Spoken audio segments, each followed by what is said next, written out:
हमने cabinet committee on security को लेके बात कही थी और आज 30 अप्रैल 2025 है। आज शाम को फिर से कैबिनेट कमिटी ऑन सिक्योरिटी की मीटिंग होने वाली है। लेकिन उस मीटिंग से पहले एक इम्पोर्टेंट इवेंट हुआ है, जो बस अभी हो रहा है और इसमें प्राइम मिनिस्टर ने cabinet committee on the political affairs की मीटिंग को कॉल डाउन करा है। अब ये cabinet committee on the political affairs, ये वही कैबिनेट कमिटियों का एक और इम्पोर्टेंट और हैवी वेट कमिटी होती है। हम जानते हैं कि ये जितनी भी कैबिनेट कमिटीज़ होती हैं, ये एक्स्ट्रा कॉन्स्टिट्यूशनल बॉडीज़ हैं, अर्थात कॉन्स्टिट्यूशन में इनका कोई हमको प्रोविज़न देखने को मिलता है। तो government of India allocation the business rule, Bharat सरकार कार्य आवंटन नियमावली 1961 1961 के अंतर्गत ये अपने काम को करती है। उनके कार्य करने का जो सिद्धांत है, उस सिद्धांत के अंतर्गत इनका सिद्धांत होता है श्रम विभाजन एवं प्रभावी प्रतिनिधित्व, अर्थात division of the labour and the effective delegation के अंतर्गत ये सारी की सारी समितियाँ काम करती हैं। और इसी समिति में इस political affairs cabinet committee on the political affairs की मीटिंग को बुलाया गया है, क्योंकि जब वॉर इम्पोज होगा पाकिस्तान पर और पाकिस्तान का फॉरेन मिनिस्टर इस बात को कह रहा है कि अगले 24 से 36 घंटे में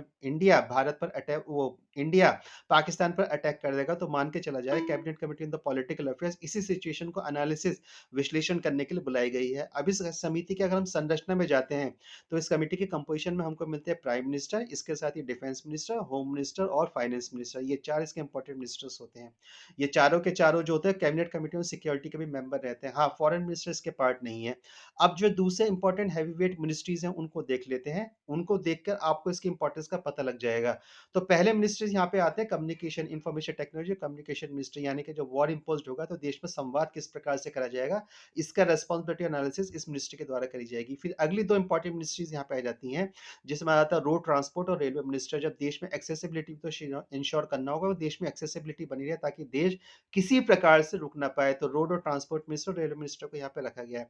इसके बाद देश की जो बहुत बड़ी जनसंख्या वो गाँव में निवास करती है, तो रूरल डेवलपमेंट मिनिस्ट्री को यहाँ पे रखा गया है। और देश का जो सबसे बड़ा प्राइवेट सेक्टर है वो एग्रीकल्चर है, तो एग्रीकल्चर और फार्मर मिनिस्ट्री को भी यहाँ पे रखा गया है। इसके बाद क्या चलेंगे, तो 2 और इंपॉर्टेंट मिनिस्ट्रीज़ यहाँ पे आती है। एक आती है कंज्यूमर अफेयर वो फूड प्रोसेसिंग मिनिस्ट्री और दूसरी आती है हेवी इंडस्ट्रीज मिनिस्ट्री। और इसके बाद अगली इंपॉर्टेंट मिनिस्ट्री यहाँ पे आती है, वो आती है कंज्यूमर अफेयर्स मिनिस्ट्री। अल्टीमेटली ये सारा सामान कंज्यूमर तक पहुँचना चाहिए, लेकिन इन सारे प्रोसेस में देश के स्वास्थ्य को भी तो ध्यान रखना पड़ेगा, तो हेल्थ मिनिस्टर भी इसके पार्ट होते हैं। इस प्रकार से cabinet committee on the political affairs आप समझ सकते हैं कि इस कंपोजिशन के एनालिसिस करके कि इतनी इतनी इंपॉर्टेंट कमेटी है। जब पाकिस्तान का फॉरेन मिनिस्टर कह रहा है कि अगले 24 से 48 घंटे में इंडिया पाकिस्तान पर अटैक कर देगा, तो उस अटैक की सिचुएशन में देश की इंटरनल पॉलिटिकल सिचुएशन क्या होगी, उसको एनालिसिस करने के लिए इस कमेटी की मीटिंग को बुलाया गया है। इसके साथ ही इसके 2 इंपॉर्टेंट काम और है, सेंट्रल स्टेट रिलेशनशिप का एनालिसिस करेगी और ऐसे फॉरेन अफेयर जिनका इंटरनल और एक्सटर्नल सिक्योरिटी में कोई इंटरफेरेंस नहीं रहता, उसका भी एनालिसिस ये समिति करती है।